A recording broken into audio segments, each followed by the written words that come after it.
beat down Elves. Before we begin the video, just a shout out to subscriber Matt Man.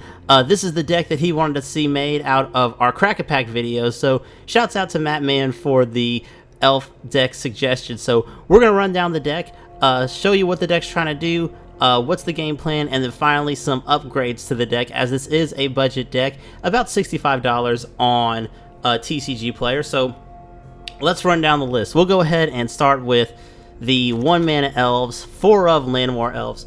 Great card, 1 mana 1/1, on curve, on body, and lets us power out some of our threats. And also with all the pump spells that we're putting into this deck and all the lords, we can make Land War Elves be a pretty decent attacker. Next up in our 1-mana spells, we're playing a 4 of Crash Through. Just a way to give our creatures evasion and to cycle through our deck a little bit. Just a free way to get trample. And with some of the ways we can pump our creatures, great way to get some extra damage in. And then finally, we're going to play a 3 of Blossoming Defense. 1 green, target creature control just +2/+2. Helps to pump our creatures and save them from removal spells. Jumping up to the 2-mana spot, we've got Thorn Lieutenant from M19. And this card is quite the overperformer. 2 mana 2/3, already a great body. If he becomes a target of a spell or ability, he leaves a 1/1 green elf warrior creature token behind, so an on-tribe body, and for 6 mana you can pump him to get +4/+4, which this deck is going to try to produce a lot of mana through Grand Warlord Rada, so this is not completely unrealistic to kick. Very easy in the game. Actually played a game, link it in the description below, where the Thorn Lieutenant was able to go to battle with an Azor and come out on top, so that is a pretty sick ability. Next up, we got Elvish Clancaller, 2 mana 1/1, just an elf lord to give our other elves +1/+1, and for 6 mana we could search our library for another copy of this card to put on the battlefield. And in the same vein as Thorn Lieutenant, we're trying to generate a lot of mana with Grand Warlord Rada to really have some explosive turns. In our 2-mana utility spot, we're going to play a 2 of Lightning Strike, just as simple removal and a little bit of reach, and a 2 of Heroic Intervention.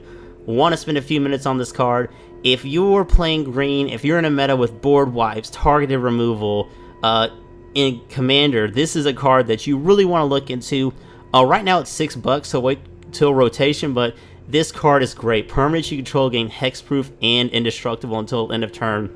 This helps you win combats, and also this deck is really weak to a Fumigate, but many times a Heroic Intervention after a Fumigate is enough to close out the game. So great card, great way of protecting our creatures. If you're running into a meta with a lot of control and wraths, you can actually slot out a Lightning Strike for an additional Heroic Intervention as well. So jumping up to the 3-mana spot, we've got Rishkar, Pima Renegade. He's a 1 of in the deck, mostly because I only have one, but he's just a great creature. 3 mana 2/2, lets you put a +1/+1 counter on 2 target creatures, and any creature with a counter gets to add an additional green. Rishkar's not producing a lot of mana here, but he can pump up some of our creatures.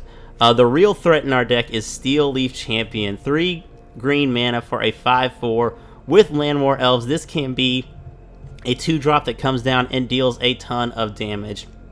Next up in the 3-mana spot, we've got Halar the Fire Fletcher.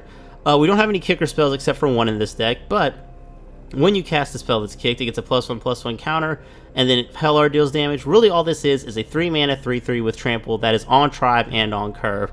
And then next in our 3-mana spot, we have Fight with Fire. Just a solid removal spell that can get rid of some bigger creatures in the format. Dinosaurs are typically a little bit bigger on curve than what our elves are, but this lets you get rid of it, lets you get rid of a Lyra, because that is one card we don't want to see. And then for the additional kicker of 6 mana, you can deal 10 damage divided as you choose among any targets instead. Now, this card is sick with our 4-mana play. Grand Warlord Rada. 4 mana, 3/4 haste, great body, but also has the ability whenever he attacks, you add green or red mana to your pool for each attacking creature. So it is not unrealistic to have 4 creatures on the battlefield and then be able to kick a Fight with Fire off of Grand Warlord Rada, swinging with 3 other creatures. So you get in for a huge chunk of damage and then dome your opponent for 10. It is probably the most explosive play you can make inside of this deck, and just a solid card. So We're going for the glass cannon effect for this deck here, so you are taking on a lot more risk putting in the red, but you are getting the reward of some explosive turns as opposed to splashing for blue. And then last up, we have Cultivator of Blades, a 5-mana 1/1, which sounds creepy, but it's got Fabricate 2. So Fabricate is a mechanic that you can put 2+1/+1 counters on Cultivator of Blades, or you can put 2 servos on the battlefield. Now, the real reason why this card is in the deck is because whenever he attacks, other attacking creatures get +X/+X until end of turn, where X is Cultivator of Blades power. So, if you put the 2 counters on, when he attacks, all of your other creatures get an additional +3/+3. Now, there are some cool things you can do with the deck. For example, you can cast Blossoming Defense on the Cultivator of Blades to basically make the Blossoming Defense be an anthem for your whole team, and Cultivator of Blade takes advantage of the Haship Oasis as well. So with Cultivator of Blades being the top end, you can get some huge chunks of damage in. So speaking of mana base, got the 4 Haship Oasis. We're going to play 6 mountains, 8 forests, 2 Rootbound Crags, and some unclaimed territories. Now, in terms of upgrades for the deck, you can upgrade the deck with 2 more Rootbound Crags just to smooth out your mana base. You can actually replace the Halar with another Thorn Lieutenant, another Elvish Clan Caller, and actually Marwyn the Nurturer in place of Rishkar is a solid bet as well. But this is Green Red Elves. It's pretty fun, pretty explosive. So if you like beating down, if you like playing a lot of elves, this will be the deck for you. So if you like the deck, leave a like, comment, subscribe, and share, and we will see you in the next games. Thanks.